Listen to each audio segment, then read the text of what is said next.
Toi aussi, tu t'es réveillé ce matin dans l'espoir de faire quelque chose de vraiment important aujourd'hui, quelque chose de significatif, qui donne un sens à ta vie. Pour moi, c'est important d'être capable de changer et de pouvoir faire bouger les choses, de faire un impact dans ce monde. Mais est-ce que ceci est vraiment important? Comment peux-tu juger ce qui est important? Comment peut-on mesurer son succès? Comment savoir ce qui amène à l'épanouissement? La réponse à la question test suivante te montre une piste possible. La question est, combien de personnes dont tu souhaites qu'ils t'aiment en fait vraiment? Il ne s'agit pas d'affection, d'appréciation ou d'admiration. Non, c'est à propos du vrai amour. Combien de personnes t'aiment vraiment? Peu importe à quel point tu es important ou combien d'argent tu as, on ne peut pas acheter l'amour. La seule façon d'être aimé est d'être aimant. C'est un fait irritant, surtout si tu as réussi dans ta vie jusqu'à présent et gagné beaucoup d'argent. Tu peux donner autant d'argent que tu veux, tu peux soutenir des projets caritatifs. Quoi que tu fasses, ce n'est pas la raison pour laquelle tu vas être aimé. Malheureusement, ça ne marche pas comme ça. Si tu veux de l'amour, tu dois donner de l'amour. Plus tu donnes, plus tu recevras. Réfléchis-y. Combien de personnes t'aiment réellement? Nous avons tous des familles, des amis. On se connaît, on partage peut-être quelques gènes ou un passé commun. Tu t'entends probablement bien avec la plupart d'entre eux aussi.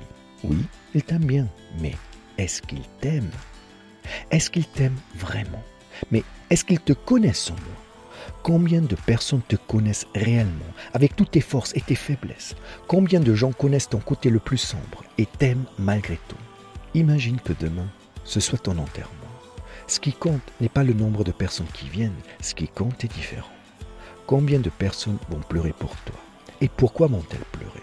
Pourquoi pleurent-elles vraiment? Il y a des gens qui pleurent dans plein de situations tristes. Moi, par exemple, je pleure souvent quand je regarde un film émouvant. Oui, je pleure parfois même devant des dessins animés ou des publicités. À tes funérailles, il y aura des gens qui ne pleureront pas nécessairement parce qu'ils t'aiment. Ils ne pleureront pas à cause de toi. Ils pleureront parce que les autres pleurent. Nous sommes des êtres empathiques. Les gens tristes nous rendent tristes. Il y aura aussi beaucoup de gens qui ne pleureront pas à cause de toi, mais à cause d'eux-mêmes. Quand tu seras parti, ils auront perdu quelque chose de leur vie.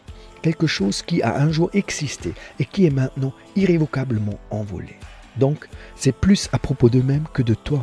Ils prennent conscience de leur propre mortalité. En fin de compte, combien en reste-t-il à la fin qui pleureront vraiment pour toi? Combien y a-t-il de personnes? Quelle est la réponse à cette question test ultime? Combien de personnes t'aiment réellement? Le seul critère qui te permet de juger la réussite de ta vie est l'amour. As-tu déjà vraiment aimé? Et combien de gens t'aiment vraiment? Pas à cause de ton argent, de ta gloire, de ton influence ou de ton pouvoir. Pas à cause de ton statut ou de tes relations. Combien de personnes se sentent profondément liées à toi par l'amour? C'est une question très difficile. Elle incite à réfléchir, n'est-ce pas? Elle peut t'amener à redéfinir tes priorités à l'avenir, peut-être à revoir tes objectifs de vie, à redéfinir la façon dont tu comprends le mot succès et comment tu le mesures. Voici l'action du jour. Si tu devais répondre aujourd'hui à cette ultime question test, quelle serait ta réponse? N'oublie pas, on ne parle pas de bien aimer, d'admirer ou d'apprécier. Non, combien de gens t'aiment vraiment? Si tu as le courage de répondre honnêtement à cette question, tu sauras exactement comment fixer tes priorités pour l'avenir. Pour faire l'expérience de l'amour, tu dois d'abord devenir une personne aimante. Il faut donner pour recevoir. Donne aux autres ton temps, ton attention, ton affection, ton amour. Souris et les gens autour de toi vont te rendre ton sourire. Si tu veux que les gens s'intéressent à toi, tu dois d'abord t'intéresser à eux. Fais attention à l'ordre dans lequel ça se fait. C'est crucial. Sois le changement que tu aimerais voir dans le monde. Si tu as aimé cette vidéo, partage-la avec tes amis et abonne-toi à notre chaîne YouTube et à notre page Facebook. Si tu es nouveau parmi nous, bienvenue, tu as trouvé l'endroit où des centaines de personnes se donnent rendez-vous pour ensemble devenir la meilleure version d'eux-mêmes. Alors, si tu n'es pas encore inscrit, rejoins-nous. Maximus Daily est complètement gratuit.